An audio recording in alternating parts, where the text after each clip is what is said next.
Hello, my name is Austin, and this is Go Access, a YouTube channel dedicated to access in higher education and disability rights. Today I'm going to be talking more of an opinion piece about text messages and how they could be a valuable tool for academic coaching. So I first thought I'd start this talk looking at the stages of change and how a lot of students are not as motivated to do their homework and assignments and things of that nature and are probably more in a contemplation phase where they haven't really decided yet to start making that behavior change of keeping track of their assignments and doing them. And I don't think text messages would be helpful for those students, but students somewhere between determination and action would most likely benefit from some text messages from an academic coach reminding them of assignments. So this would be students are used to kind of having an authority figure make sure that their homework assignments are done. There is a freedom in college that high school students have not experienced before. It's kind of what's talked about in the previous video. Students with ADHD or on the autism spectrum can have a more difficult time with initiation and starting an activity. So these are all reasons I think that text messaging works. And I've also seen research studies where it does work in the healthcare setting for making sure someone takes their medication, and it's been proven very effective mobile reminders for that, and I think it could be applied to academic coaching. So I think what's going on is that parents want their children to meet with an academic coach. The student may not be fully motivated to show up, and I think that's something that you can't really change regardless if you did reminders or not.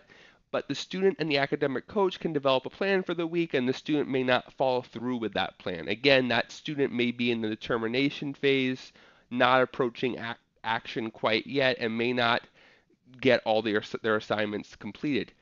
I try and make sure each student leaves with a to-do list for the week, looking at each day what they're going to be accomplishing for that set day. So like, they come in with a list of what's due that day, and I try and have them plan out when they're going to do those assignments. So looking at the due date for the assignment and then when they're actually going to work on the assignment. A need for reminders. Research studies show in the medical field that mobile reminders increase adherence to medication. That's what I mentioned previously. Students should make a plan with their academic coach about when, where, and how they will do their assignment. The academic coach could use an app to send the reminder to the student, like a text message.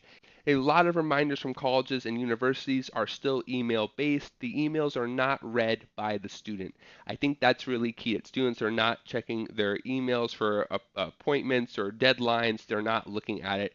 And that is why text messages can really be a big benefit there. And then higher education institutions should consider that technology because, again, the read rate is higher than an email, and it could be reserved for very important things like getting a text message reminder for an academic coaching appointment or for a counseling appointment, as well as having the academic counselor therapist text the student if possible, to remind them of something that they're supposed to be doing. And I think it creates a level of accountability that can help get the student back on track and redirect them to completing that assignment. Reminders, again, cannot make an unmotivated student motivated, but they can help. And I think that there is a way of doing that. And it may even be mixed with some automation. For example, a student could get an automated message saying, "Have you started doing blank assignment?" and have that be filled in. They could say yes or no. And if it's a no text, they write back. Then a disability office rep could be like, "When are you going to start the assignment? What you said you were going to start at this time. What's kind of impeding? Is there something we could do to help to try and encourage the student to start?"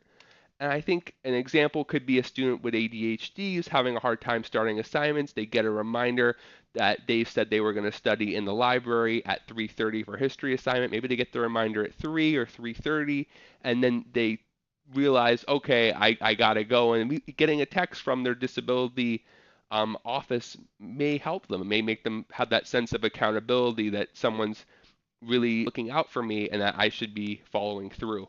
I think the key thing to keep in mind as well, it's in our field, there's some negative view of like babysitting and that we're going to let students who are not exactly college ready as far as following through with assignments fall through the cracks. I really don't believe in that. And I think that we really need to make sure that we're doing everything we can to increase retention rates, decrease dropout rates. And I think that reminders could be an interesting part in our field. So that's really what I wanted to talk about today. I just want to mention that study groups hosted by the disability office could be another way of doing that, saying we're all going to meet in the library at X time to study. That could foster students to come in and study, especially those with academic coaching, if they want to opt in for those reminders and to meet as a study group and we're all just going to sit quietly and study.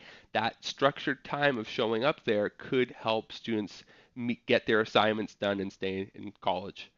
Anyway, thank you so much for watching. I hope you have a great day.